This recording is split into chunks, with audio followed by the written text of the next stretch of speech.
Hey guys, I am Bria Taddiken-Williams. I am a broker with Coldwell Banker Real Estate Advisors here in Manhattan, and I want to invite you to this opportunity to learn a little bit about what it is like being both a buyer and seller. For a lot of you guys who are watching this, it may be your very first time finding yourselves at the intersection of being a buyer and a seller in the real estate marketplace. For some of you, you guys have maybe been there, done that before. It's not your first rodeo, but as people will say, every time they engage in a real estate transaction, it's different. The marketplace is different. The conditions are different. The customs are different. So I just want to say thank you for taking the time to watch this. You guys are taking care of yourselves. You're going to make yourselves the heroes of your own story, and the process will be so much easier because you did take the time to watch this. So like I said, you guys are here because you're buyers, sellers. We know right now interest rates continue to be very, very low. So it's making it a very attractive time for people to buy a new home. With inventory being so low, a lot of sellers know that, hey, we can get our house on the market, we'll have a good chance of getting it sold, and then we can be those buyers in the marketplace. So we're going to talk a little bit about what that process involves, what it looks like, and again, some strategies you guys can use to be your own heroes. So the first thing we're going to cover are the 7 stages of buying. One thing we're seeing right now during this marketplace is the emotional roller coaster that consumers are going through. If you guys remember from the first time you bought a home, you'll remember the 7 stages of the emotional roller coaster. And for those of you who are considering buying a home right now, you're probably already experiencing this, the thought of, oh, maybe we can go buy a home, rates are low, let's do it. And then the frustration of, where are the listings? Or the home has sold before you can even contact your agent. Then the fear of, will we find anything? I don't know. Then the disappointment of, again, maybe the house sold. So yeah, it's that emotional roller coaster. It is more pronounced now than it has been for the past however many years. So I do want to let people know, just get prepared, buckle up, and get ready for the ride. On the other side of the coin, we also have the 7 stages of selling. The only difference being the word. For those of you who have never sold a home before, you're going to go through that exact same roller coaster that you did when you were buying. Hey, the thought of inventory's low, we could sell our house and make some money. Then the frustration of, when do we put our house on the market? The fear of, what if we don't what if we don't buy soon enough and we miss the, market while it's at a peak or something. For those of you who have already sold a home before, you'll be familiar with this process. So we tell people again, there's going to be that emotional roller coaster. Sometimes you go through these steps several times over during the transaction, but just be prepared and know that the emotions you're experiencing are normal, and everyone is experiencing them. So the whole point of why you're here is you want to know what it's like or what it's going to be like while trying to buy and sell in a hot market.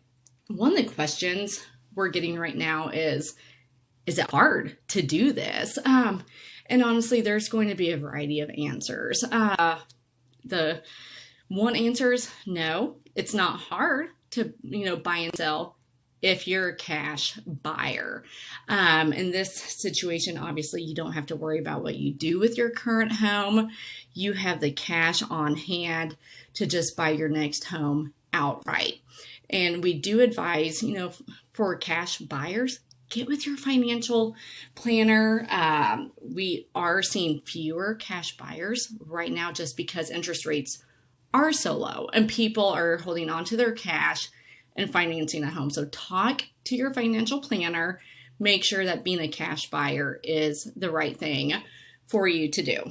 So, if you do go the cash route, you're not going to have a whole lot of difficulty buying and selling because honestly, your current home is out of the question. It's not a concern. It might be hard if you're a financed purchase. So this is, 95%, 98% of consumers who have to go to the bank to get a loan. Just like when you bought your first house, we're going to tell you, even if you bought before, we know you guys are solid buyers.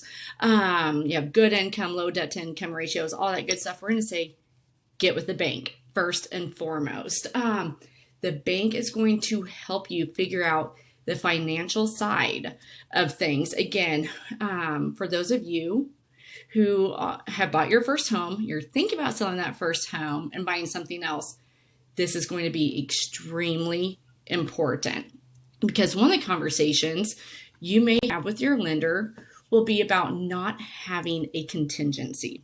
So the contingency is where you say, I need to sell my house before I buy my next house. If the lender says you do not have to have a sales contingency, that means you can keep the house you currently own and you're living in, and you can go ahead and buy that other house. And the house that you currently own is just out of the picture. With no contingencies, it puts you in, or without a sale contingency, it puts you in a very strong position. It allows you to be very competitive. And then with that, the other conversation you might have with the lender is having a sales contingency. Depending on your financial situation, it may be required that you sell your current home in order to buy your next home. So the lender may say you have to have that contingency. Or if they told you, hey, you don't have to have a contingency, you may still want to keep a contingency. It may become optional. It may be something you and your family elect to do. So let's talk about these contingencies a little bit. One route you can go if you have to have the contingency or you elect to keep a contingency is you can go ahead and put your house on the market tomorrow. Get it sold, get it done and over with. But the catch is if you go ahead and sell now and you have no indication of or inclination of where you're going to go next, you're going to have to move twice, okay? The advantage to selling first is you will not have a situation where kick-out rights are involved with your purchase. We'll talk a little bit about that in more detail. The other advantage to going ahead and selling your house now and just finding somewhere to live in the interim is you will know exactly how much money you will have for the down payment when you find the perfect house. I know a lot of people have hesitation. Hopefully you can see the bottom of this. On my end, my face is in the way. But by going this route, you are in a very strong position. Again, you know how much money you're bringing to the table. You do not have the baggage of a home that you're going to have to sell. Again, the trade-off is you're going to have to move multiple times. Fortunately, there are places in town here in the Manhattan area that offer short-term housing arrangements. So, you don't necessarily have to get locked into a 12-month lease or anything like that. We do have people that we work with who offer those short-term housing arrangements. So, it's a little more complicated or a little more involved, but going ahead, just getting your house on the market, getting it sold, taking your money and finding somewhere to live in the interim does put you in that very strong position. Now, another way you can address a contingency is find the perfect house now, and you wait to get your house on the market until you find that perfect house. The thought being, people who opt to go this route, the thought is they would only have to move once, okay? Now, what we run into with this option is there will be a kick-out right on the contract. So let's say a house comes along on Bill Snyder Street. It's a perfect house. You want to go buy it. You go under contract with that seller. Because your home is not under contract yet, the seller will retain what we call kick-out rights. The length of that kick-out right is negotiated in the contract, but essentially what it means is you'll proceed with your inspections, you'll proceed with your appraisal, but the sellers keep the house on the market. They continue to show the home to potential buyers, and they can accept offers from potential buyers. If they receive an offer from another buyer, they will negotiate that offer. And if they execute a contract with the other buyers, then you will be notified that they have received another contract and your kickout notice has been executed. So you will have X number of days, the number of days negotiated in your contract, to either find a way to move forward with the purchase or eliminate your rights to the house. So, in this situation, you essentially have dibs on the house. Some buyers are unable to waive that contingency, so they have to bow down, step away, they lose the house.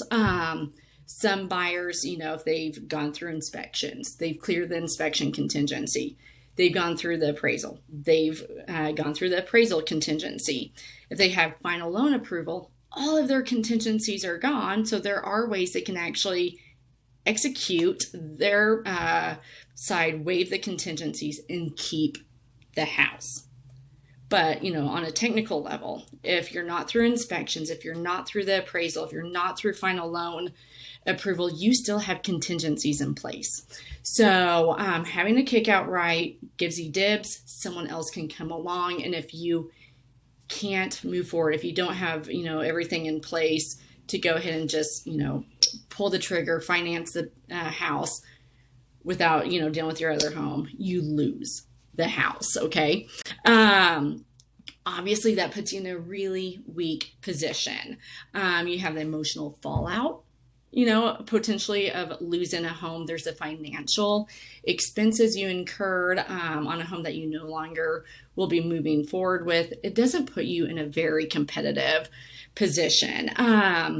Reason we're talking about this is right now, given the strength of the marketplace, it is not uncommon for homes that are priced well and are located in desirable areas to sell within a couple days, and usually with multiple offers. Okay. So sellers, a lot of times, if you have that contingency, especially if this is your situation, they're the perfect house, you haven't gotten yours under contract yet, it's going to be hard to convince them to accept your contingency. So with this approach, to be honest, we don't know if you'll get that perfect house.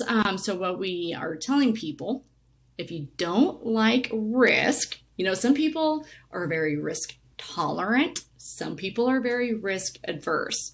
But if you don't like risk and you want to keep a contingency in place, there is one strategy that may work for you. Okay, so we're back here. We're going through this process. We don't have your house under contract yet. What you're going to do is you're going to want to look at specific segments of the market. Okay, so you're going to have to focus on limited portions of the inventory, and you're going to have to be very strategic. If you have a contingency, you may have better luck with someone who their home does need some work done to it, or maybe it's in a location that is not a prime location, but hey, you're willing to tolerate that location. Okay. So with the contingency, this whole scenario, you're going to be looking at limited portions of the inventory. You're going to be strategic. And even then, who knows? We do see situations where sellers have to get a certain dollar amount for their home. And sometimes that certain dollar amount just doesn't line up with fair market value. Or some people are speculating and they don't have to sell if they don't get a certain price. And we see occasions where sellers are very confident because of the market conditions. And their mindset just doesn't match up with fair market. So again, even if you're focused on the limited segments where, the seller's been on for some time because of condition, because of location, whatever it may be, it may not still be a guaranteed strategy. So yeah, that can make it very hard to buy and sell, given the current market conditions. So one thing that, is really popular back in 2006 when the market was going crazy. People who were in the industry then have said the current market conditions are similar to 2006 in that homes are flying off the market. The only difference, we had a lot of inventory. Then homes continued to get listed. People continued to sell because the market was so strong. We do not have that kind of inventory now. So this strategy was popular then. It's going to become, I think, even more popular now because the inventory is just not there. So people find the perfect house. The odds of another perfect home coming along are going to be slim. So if you don't want to move twice, if you remember back to this contingency scenario over here, interim financing is going to be your solution. Okay. Some lenders offer interim financing. Those who do may call it different things. Some people will call it things as simple as interim financing. For some, they call it swing financing or a bridge loan. For the sake of this seminar, I'm going to call it bridge loan or refer to as a bridge loan just because that's my vernacular. So again, remember, as someone who's buying, you're going to get to the bank right away, okay? Because you're also wanting to sell. So you got the baggage of this other house that the lender is going to have to figure out what your financial picture looks like, what your options are.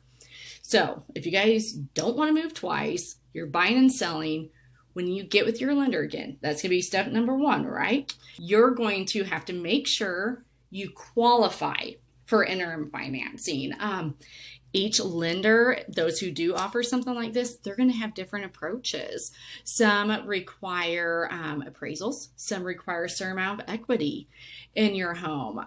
Some lenders, if there's a strong sales history in your neighborhood, they may not require the appraisal. So you're going to have to talk through this option with your lender, and assuming you qualify for the interim financing, you get to buy the perfect house now, and then you can sell later. From a negotiation perspective, the actual workings of a real estate transaction with interim financing, what happens is essentially you're going to treat your purchase as cash because you're getting this loan for the next house while you're keeping the other house over here. And the lenders will go through the details, but basically you will pay interest on the cash loan for the new house and then pay off your interim financing, your current mortgage, all of that when you eventually sell your current home. And then with this process, you only move once and you get the house of your dreams. So with the interim financing approach, essentially this whole thing with the contingency stuff disappears. It's out of the question. If you do utilize interim financing, obviously it puts you in a very strong position. You're very competitive within the marketplace. Yes, there are fees associated with interim financing, depending on what those fees will be. And again, talk with your lender about this. Some people have found if their current home will sell quickly and they can get on the market in a relatively short amount of time, the costs associated with interim financing may be less than the first approach where you sold first and you found somewhere to live for the short term. Because, anytime you do a rental, you're going to have your security deposit, you're going to have rent, you're going to have utility deposits for things like electrical and gas and whatnot. So obviously, the interim financing does allow you to get the home of your dreams. Again, these are all conversations that if you have a partner, you'll have to talk with them about this and figure out what you guys are most comfortable with. And again, unless you're a cash buyer, the first step, especially in this market, is getting with your lender, figuring out if you have to have a contingency, if you don't have to have a sales contingency, or if interim financing is possible and if it makes sense for your situation. At the end of the day, it comes down to what you guys are most comfortable doing. I tell people, I know this was probably about 20 minutes worth of information just thrown at you, not a whole lot of detail. I want to stay surface level just because everybody's situation is different. Every transaction is different. But again, I can't say enough. Get with your lender, figure out, what your situation is. They're going to look at all of your numbers, figure out what you can and can't do. Okay. Because again, kind of like that very first slide and the second slide with the emotional roller coaster, if you don't have those conversations first, you jump into the marketplace and then you find the perfect home and then you go to your lender and they say, well, yeah, you guys have a good income, you have good debt to income ratios, but you can't buy that much of a house.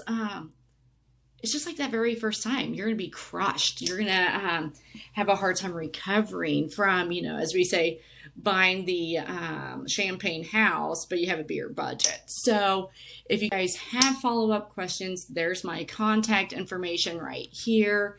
Give me a call, shoot me a text, shoot me an email. You can Facebook message me, and we can talk more about your situation, what we are seeing in the marketplace and how your situation will maybe play out. But again, talk with your lender. That's going to be your first step. And once you know your finances as an agent, I can help you figure out what your strategy will be for the marketplace.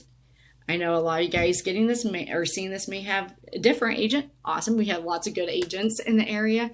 Your agent will help you figure out what your strategy needs to be given the financial situation and what you guys are comfortable doing. Again, I can't say enough. Some people are risk tolerant. Some people are risk adverse. But we have a saying that we have to go slow in order to go fast. And basically that can't be any more true given the current market conditions. We need to get all of this set up so that way when you find that perfect house and you want to jump in, you can jump in. This isn't the time to find the perfect house and then have it be a Saturday morning and you have to wait till your lender is in on Tuesday because, oh wait, they got sick over the weekend, so they're not in on Monday. All of those things. We got to go slow, do our legwork now in order to go fast when the perfect home comes along. So I appreciate you guys taking the time to watch this. Again, message me with any questions you have about what we're seeing in the marketplace, how your strategy is competing in the marketplace, and if you need names of lenders, short-term housing, anything like that, give me a holler. I'm here to be your real estate resource. Thanks, guys.